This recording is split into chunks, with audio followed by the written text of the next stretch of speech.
Hello, मैं सैयद जावेद हसन। आप देख रहे हैं सी लैब की ख़ास पेशकश आई कांट ब्रीद। जब से भारतीय और चीनी सैनिकों के बीच झड़प की खबरें आई हैं, वाकई सांस लेना मुश्किल हो रहा है। तकलीफ़ तो इस बात की भी है कि हमारे 20 फौजियों को अपनी जान से हाथ धोना पड़ा। एक खबर के मुताबिक इनमें से ज़्यादातर बिहार और झारखंड के हैं। 17 जून को पटना में इन जवानों को सलामी भी दी गई। लेकिन जब से मैंने दैनिक भास्कर में एक विश्लेषण पढ़ा है, मन में कई सवाल कौंध रहे हैं। मुमकिन है वो सवाल आपके जहन में भी पैदा हो रहे हों।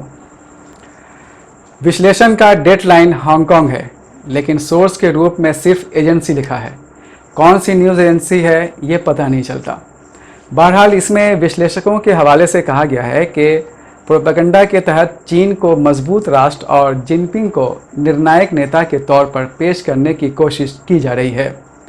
लेकिन जिनपिंग जिस तरीके से कोरोना महामारी से निपटे, उससे चीनी कम्युनिस्ट पार्टी सीसीपी के ढांचे की दरारें भी सामने आ गईं।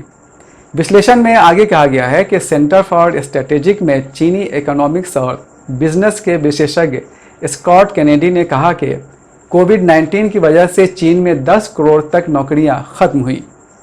अंतर्राष्ट्रीय मुद्रा कोष के अनुमानों के अनुसार 2020 में चीन की विकास दर केवल 1.2 होगी।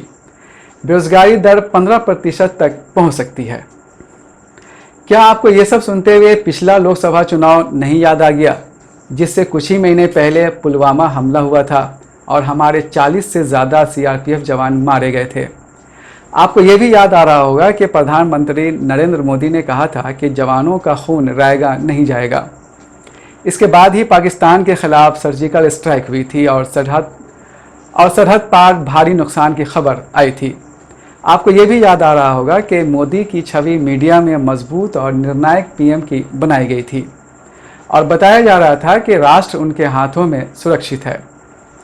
फिर चुनाव प्रचार के दौरान प्रधान सेवक ने वोटरों से सर्जिकल स्ट्राइक को याद करते हुए अपना कीमती वोट डालने की अपील की थी।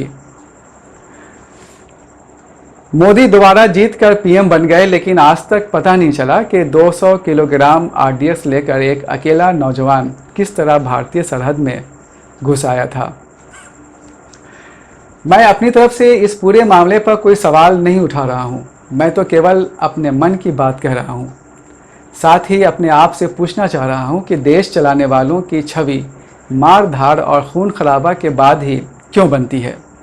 उस समय भी कुछ लोगों ने केंद्र सरकार पर आरोप लगाया था कि ये सब आर्थिक मोर्चे पर हुई नाकामियों, बेरोजगारी दूर करने में हुई विफलताओं, वोटरों को सेंटिमेंटल बनाकर पोलराइज करने और चुनाव जीतने के लिए ही किया गया था।